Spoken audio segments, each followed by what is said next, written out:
Pemirsa, sejumlah kader Partai Persatuan Pembangunan mengatasnamakan pejuang P3 mendeklarasikan dukungan kepada pasangan calon presiden dan wakil presiden Prabowo Subianto Gibran Rakabuming Raka.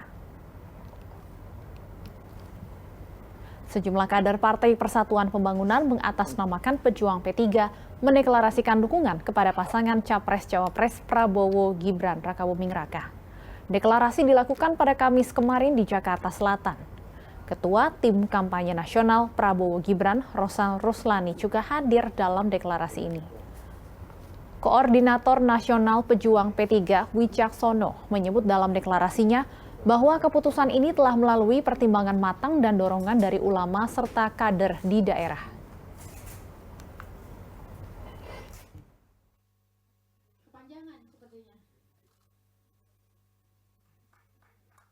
Holder yang ada di dalam P3 menyatakan kita mendukung melalui gerakan pejuang P3 untuk memenangkan Prabowo Gibran untuk 1 kali putaran. Insya Allah hari ini kita deklarasikan dan kami cukup optimis bahwa kondisinya tinggal presentasinya kurang lebih sekitar 7-8%. Kita dengan dukungan dari kita, insya Allah kita akan yakin Prabowo Gibran akan menang dalam sekali putaran, insya Allah. Dengan kita juga pengurus aktif di dalam P3, tapi kami deklarasi ini menggunakan nama pejuang P3. Jadi insya Allah semua stakeholder kita di bawah kita dari Sabang sampai Merauke akan berkolaborasi untuk memenangkan Prabowo Gibran untuk sekali putaran. Dan pemirsa, untuk mengulas lebih dalam mengenai deklarasi oleh kader P3 yang mendukung Prabowo Gibran, sudah bergabung bersama kami secara virtual Pak Abdullah Mansur, anggota Mahkamah Partai Persatuan Pembangunan. Selamat malam, Pak Mansur. Selamat malam, Mbak Stefani. Assalamualaikum warahmatullahi wabarakatuh. Waalaikumsalam. Baik, Pak Mansur, saya ingin langsung konfirmasi. Jadi mereka-mereka yang kemarin deklarasi dukung Prabowo Gibran ini masih tercatat sebagai kader P3 atau sudah dipecat? Ya, kami sudah ngecek, terutama saudara Wicaksono, itu memang masih tercantum dalam SK sebagai Wakil Ketua Majelis Pertimbangan, dan Ketua Majelis Pertimbangannya Gus Romi dalam hal ini yang kebetulan beliau sedang berada di luar Indonesia, tapi kita sudah membaca di beberapa media online bahwa Mas Romi selaku Ketua Majelis Pertimbangan P3 tidak merasa dimintakan izin untuk melakukan deklarasi terhadap apa yang dilakukan oleh saudara Wicaksono dan kawan-kawan pada hari kemarin. Tentu DPP menyesalkan apa yang dilakukan oleh saudara Wicaksono. Kenapa? Karena pertama, saudara Wicaksono ini kader baru, Mbak. Beliau ini baru masuk ke pengurusan periode sekarang, dan tepatnya bulan Januari 2023. Baik. Jadi kalau lihat kinerjanya atau sumbangsinya terhadap partai, boleh dibilang dia belum ada terhadap partai. Jadi saya menyesalkan kenapa hari ini tiba-tiba saudara Wicaksono kemudian mengklaim dan mendeklarasikan diri sebagai pejuang P3 dan membawa klaim itu untuk mendukung pasangan 02. Kenapa saya menyesalkan? Karena P3 hasil Rapimnas yang keempat sudah memutuskan mendukung Ganjar Mahfud. Baik. Dan P3 secara struktural dari DPP, DPW, DPC sampai ke tingkat ranting ke bawah, semua istiqomah, istilah kami, tetap berada di belakang Pak Ganjar Mahfud, gitu, Mbak. Oke, jadi sampai detik ini Pak Wicaksono dan kawan-kawan masih tercatat sebagai kader P3. Tapi partai sendiri sudah memutuskan sanksi apa yang akan diberikan, Pak Mansur? Apakah sampai akan ada pemecatan?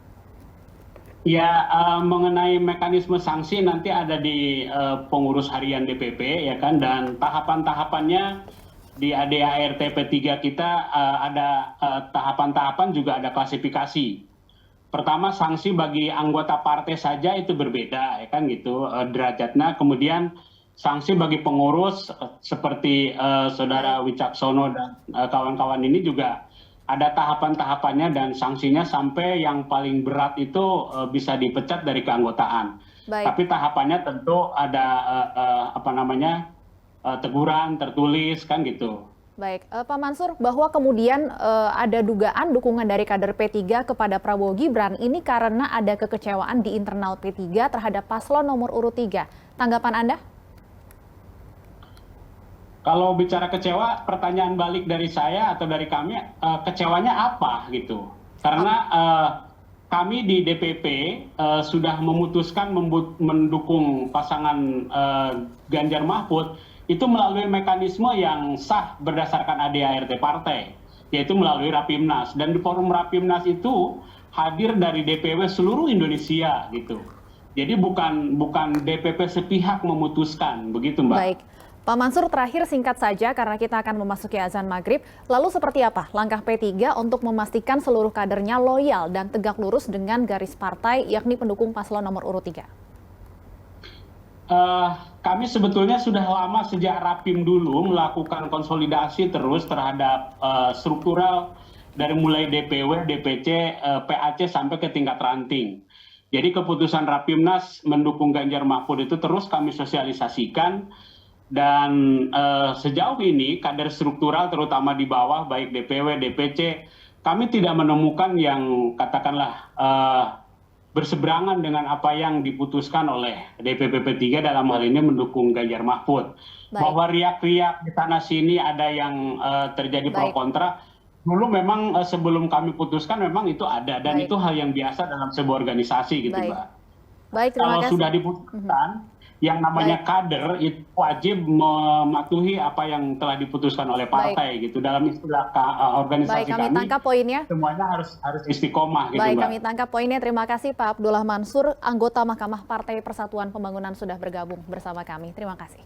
Pemirsa, sejumlah kader Partai Persatuan Pembangunan yang mengatasnamakan diri Pejuang P3 mendeklarasikan diri mendukung paslon nomor urut 2 Prabowo Subianto dan Gibran Rakabuming Raka. Sebelumnya, mantan politisi PDI Perjuangan Budiman Sujatmiko berpindah haluan mendukung Prabowo Gibran.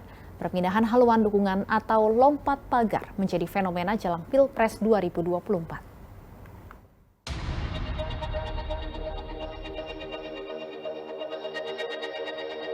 Agustus 2023, Budiman Sujatmiko menyatakan dukungannya terhadap Ketua Umum Partai Gerindra Prabowo Subianto. Diketahui sebelumnya Budiman merupakan kader dari partai berlambang banteng bermoncong putih. Pertemuan keduanya berawal saat Budiman menyambangi kediaman Prabowo Subianto di Jalan Kertanegara, Kebayoran Baru, Jakarta Selatan. Melihat kadernya bermanuver secara terang-terangan, Partai PDI Perjuangan meradang dan memutuskan memecat Budiman yang telah bergabung hampir 19 tahun di partai tersebut. Usai hengkang dari PDI Perjuangan, Budiman turut andil dalam tim sukses Capres Prabowo Subianto. Bahkan ia didapuk sebagai Wakil Ketua Dewan Pakar Nasional Tim Kampanye Nasional Prabowo Gibran. Selain sebagai Wakil Ketua Dewan Pakar Nasional, peran Budiman pun kini semakin penting dalam mengatur strategi kampanye. Pasalnya, kini ia menjadi Direktur Juru Debat Prabowo Gibran. Fenomena lompat pagar atau berpindah haluan dukungan bukan sesuatu yang mengejutkan. Yang terbaru, sejumlah kader Partai Persatuan Pembangunan yang mengatasnamakan Pejuang P3 mendeklarasikan diri mendukung pasangan calon presiden dan wakil presiden Prabowo Subianto, Gibran Rakabuming Raka di Jakarta Selatan, Kamis 28 Desember 2023. Seperti diketahui, P3 telah tergabung dalam koalisi partai pendukung pasangan Ganjar Pranowo dan Mahfud MD. Koordinator Nasional Pejuang P3 Wicaksono mengungkapkan deklarasi telah didukung sejumlah kader dan caleg. Bahkan dirinya siap jika nantinya ada sanksi dari partai. Jadi insya Allah semua stakeholder kita di bawah kita dari Sabang sampai Merauke akan berkolaborasi untuk memenangkan Prabowo Gibran untuk sekali putaran insya Allah. Kita sudah koordinasi, kita sudah banyak koordinasi dengan semua stakeholder di kita. Tanggapan Pak Mardiono? Silakan dikonfirmasi ke beliau sendiri. Kemarin katanya nggak tahu Pejuang P3 itu apa tadi. Saya siap tanya ke Pak lewat WhatsApp. Oke. Saya siap menerima segala sanksi apabila memang dari partai memberikan sanksi kepada kami, tapi kami hanya menyampaikan aspirasi dari bawah bahwa kami dari pejuang-pejuang P3 insya Allah akan memenangkan Pak Prabowo dan Mas Gibran untuk sekali putaran, insya Allah. Aksi lompat pagar juga dilakukan oleh sejumlah orang yang mengklaim simpatisan Partai PDI Perjuangan. 50 warga Solo yang mengaku relawan tersebut memutuskan untuk mendukung Capres-Cawapres nomor urut 2 Prabowo Gibran dalam Pilpres 2024. Nah, pemirsa, untuk membahas fenomena lompat pagar di Pilpres 2024 sudah bergabung bersama kami secara virtual ada Mas Wicaksono, Wakil Ketua Majelis Pertimbangan P3, dan Yus Kenawas, peneliti tamu Lembaga Survei Indonesia. Selamat sore Mas Wicaksono dan Mas Yus. Selamat sore. Selamat sore, Mbak. Baik, saya ingin ke Mas Yus terlebih dahulu untuk membedah. Sebenarnya mengapa fenomena lompat pagar ini marak terjadi saat Pilpres, Mas Yus? Ya, jadi kalau boleh kita gambarkan secara singkat, ada dua tipe politisi, politisi yang ideologis dan yang oportunis. Tentunya di politisi yang ideologis dia akan tegak lurus dengan apa yang sudah menjadi mandat partai dan siapapun calon yang mendukung, misalkan di dalam Pilpres, dia akan terus mendukung meskipun tidak sesuai dengan keinginan pribadi sendiri politisi gitu ya. Namun ada juga tipe politisi lain yang kita bisa lihat sebagai kita bisa katakan sebagai politisi yang oportunis yang melihat tidak hanya ada kesempatan yang lebih mungkin kesempatan yang menang yang besar di salah satu calon tertentu, tapi juga mungkin ada juga dukungan yang dari grassroots votersnya si politisi tersebut yang menginginkan memang partai atau politisi mendukung calon yang lain yang bukan diamanatkan oleh partai seperti itu, Mbak. Dan ini nggak salah karena di Amerika pun banyak yang seperti ini. Di negara-negara lain politisi yang mendukung dari partai Republikan misalkan mendukung calon dari Partai Demokrat karena memang desakan dari voternya atau dari grassroots-nya itu memang lazim terjadi di banyak negara juga, Mbak. Seperti itu. Baik, saya ke Mas Wicaksono. Mas Wicak, jadi ada berapa total kader yang kemarin ikut menyatakan dukungan untuk Prabowo Gibran? Dan apakah seluruhnya ini berasal dari tingkat DPP atau seperti apa, Mas Wicak? Kemarin yang ikut di acara itu ada simpatisan dan ada kader resmi, kadernya sekitar 190-an orang. Dan ini sebenarnya kita batasin karena memang banyak sekali kader-kader kita yang tidak berani muncul. Jadi sekali lagi ini fenomena ini sebenarnya sudah kita rasakan sudah dari 1,5 hingga 2 bulan yang lalu. Bukannya kita menerima aspirasi ini kita tidak keliling Indonesia. Saya sangat tidak setuju karena di setiap kesempatan saya juga turun. Cuman karena saya adalah majelis, jadi saya tidak memang langsung ke basis massa yang langsung dengan vulgar diekspos. Jadi saya mendatangkan aspirasi itu ke tokoh-tokoh, ke basis-basis massa kita secara grassroots, kita tampung gitu. Bahkan kondisinya, ini bayangin nih, hari ini saja, hari ini atau besok itu, ada satu daerah, saya nggak akan sebut, itu satu daerah itu ada sekitar 30.000 pengajian kumpul, itu mereka semuanya itu P3 warganya, ada salah satu calon DPR RI-nya itu juga dari P3 itu semuanya untuk ke Prabowo. Nah kita ini ya masa kita kalau saya dibilang saya oportunis saya kurang setuju, tapi saya bilang ini adalah rasionalis. Hal-hal yang bersifat rasional yang kira-kira kita lihat tingkat kompetisinya ini memang jenjangnya cukup jauh dan ini kan juga bisa mendongkrak popularitas dan juga mendongkrak dari elektabilitas dari P3 sendiri. Nah ini saya berjuang untuk itu. Mas Wicak, dialog sebelumnya dengan Mahkamah Partai dengan Pak Mansur katanya belum ada izin kepada Mas Romi selaku Ketua Majelis Pertimbangan P3. Benar, Mas Wicak, deklarasi ini tanpa seizin petinggi partai? Saya tidak, kondisinya kita belum mendapatkan izin, itu betul. Karena kalau izin itu tidak mungkin. Jadi kita ini kan demokrasi, jadi tidak mungkin kalau kita melewati struktur partai dengan izin, pasti tidak dikasih izin. Tapi bukannya kita tidak informasi dulu, kita juga menginformasikan. Tapi mungkin terjadi Gus Romi saat itu sedang di Amerika, saya sudah informasikan terjadi lagging missing komunikasi mungkin ya, tapi saya sudah menginformasikan, belum mendapatkan izin memang. Nah ini kenapa ini desakan ini juga harus kita segera lakukan, karena ini memang aspirasi kita terima. Buktinya bukan saya yang sendiri yang datang ke sana kemarin kan, ada Bunyai yang sudah puluhan tahun yang ada di P3, dan memang keluarga kami secara kultural itu memang P3. Memang sekarang tadi kan dibicarain bahwa saya baru setahun aktif di DPP, betul saya baru setahun, tapi memang secara kultural saya sudah bertahun-tahun dari keluarga kami. Sudah siap menghadapi sanksi apapun, Mas Wicak? Bahkan kalau ternyata nanti sanksinya sampai pada pemecatan. Insya Allah Mbak, insya Allah. Kami jalanin ini tuh dengan lillahi ta'ala. Karena kami melihat bahwa elektabilitas dari P3 sendiri, dari beberapa survei kita harus terus bekerja keras untuk di sini. Justru kita berpikir untuk yang rasional, bahwa kita harus membantu P3 ini dengan nothing tulus. Jadi kita harus mendongkrak suara elektabilitas ini, mendengarkan aspirasi dari bawah, lebih dalam lagi apa yang dimintain dari kader-kader di bawah ini, masyarakat kita ini, dari warga P3 untuk bisa naik elektabilitasnya.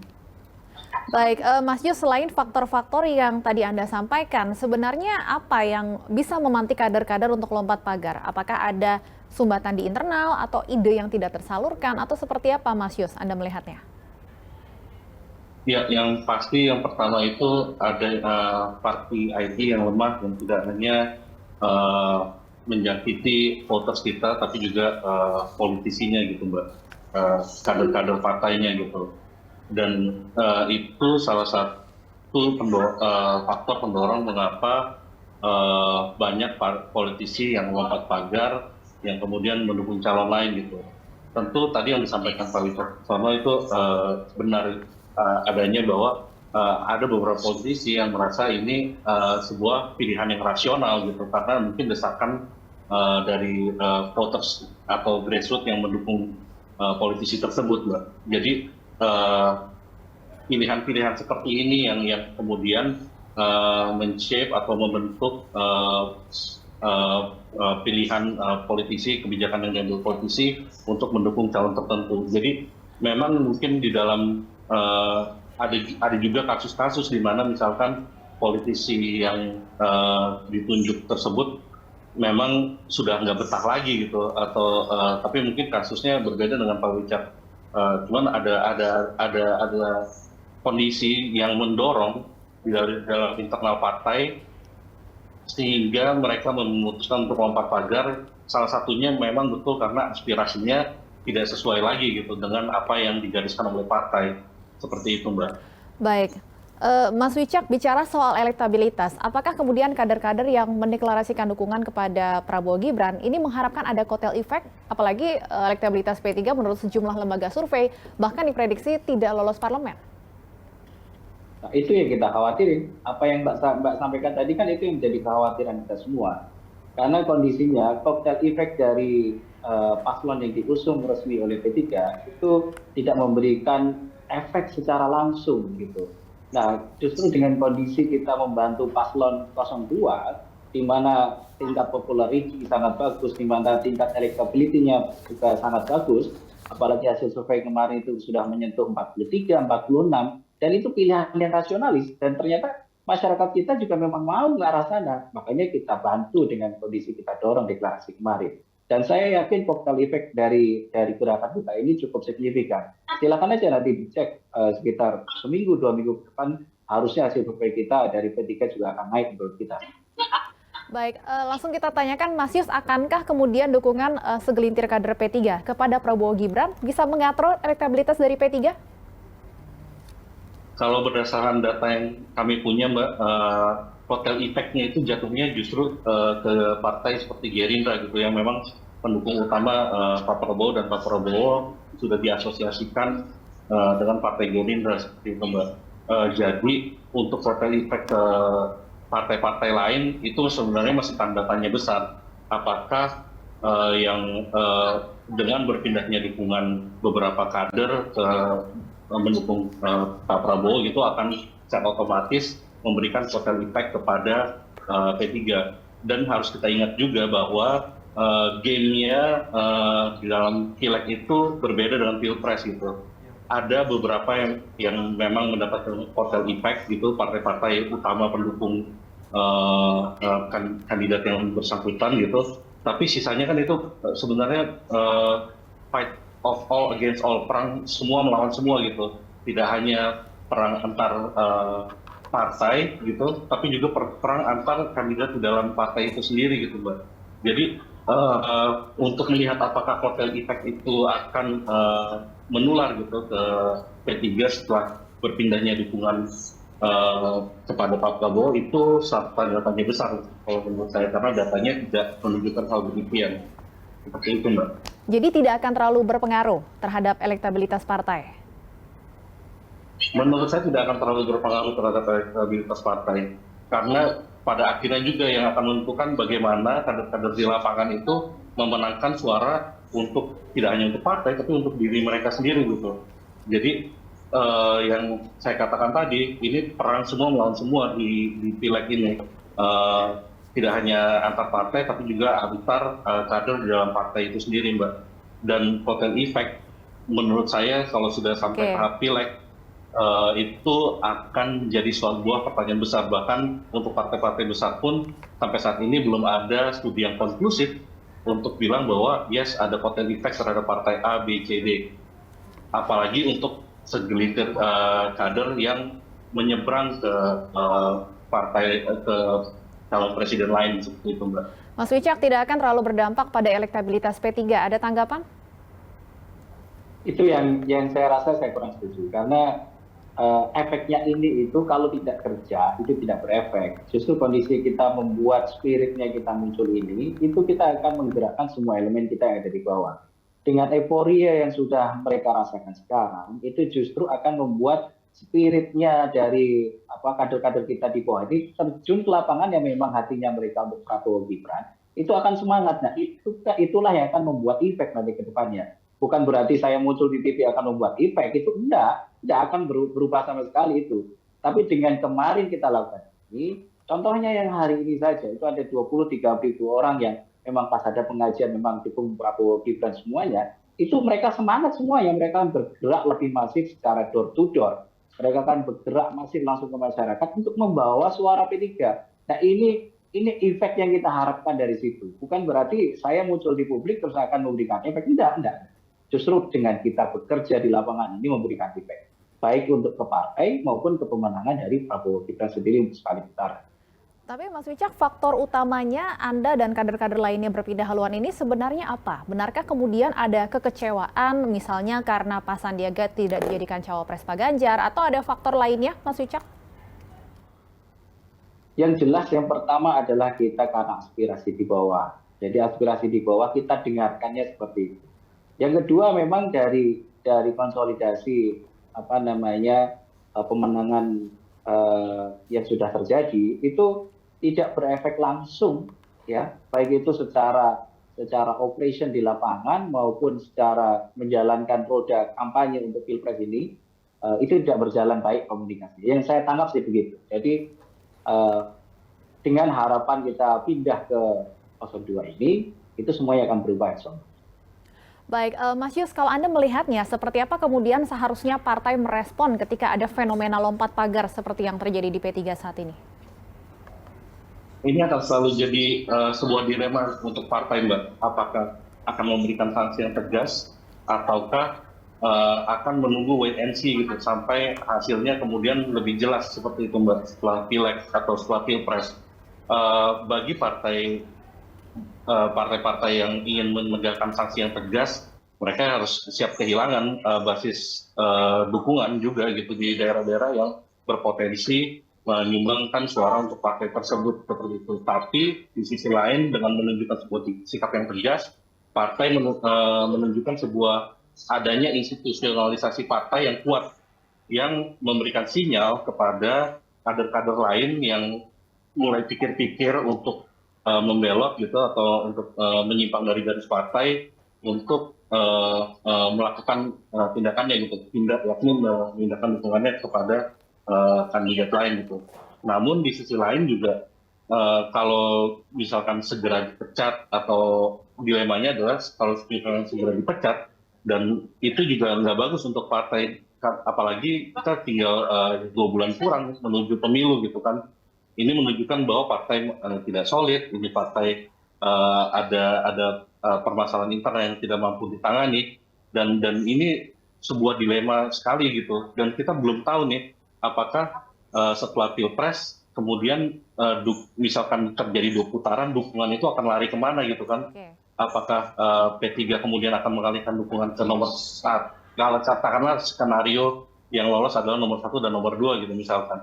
Apakah P3 akan mengalihkan dukungannya ke nomor 1 atau ke nomor 2, itu kan masih jadi pertanyaan. Kalau dipecat sekarang, jangan-jangan nanti harus menjilat ludah sendiri gitu. Jadi ini fenomena lompat pagar di H- kurang dari 2 bulan ini sebuah dilema yang sungguh besar sebenarnya buat saya, buat melihat fenomena yang terjadi saat ini. Gitu. Baik. Mas Wicak, sudah ada responkah dari partai pasca deklarasi kemarin? Katanya Mas Romi akan menyiapkan sanksi. Sudah. Saya sudah dikontak oleh DPP dan kita akan menerima sanksi katanya. Dan saya dengan legowo, insya Allah, karena kita lakukan ini karena Allah Ta'ala, kita mau P3 tetap ada di parlemen di Senayan. Jadi ini harus kita lakukan untuk menerima aspirasi, dan insya Allah kita akan terus bekerja dan berjuang sampai ke masyarakat. Dan sudah dikontak, ini bentuknya dimintai klarifikasi atau langsung berupa sanksi, Mas Wicak? Masih broadcast mengenai pemberitaan yang sudah diekspos, tapi secara resmi belum ke kita. Baik, jadi masih menunggu juga, sampai saat ini pun masih tercatat sebagai kader P3 ya, Mas Wicak? Masih, insya Allah. Baik Mas Wicak dan juga Mas Yus, terima kasih sudah berbincang bersama kami di Bersatu Kawal Pemilu. Selamat malam, semoga sehat selalu.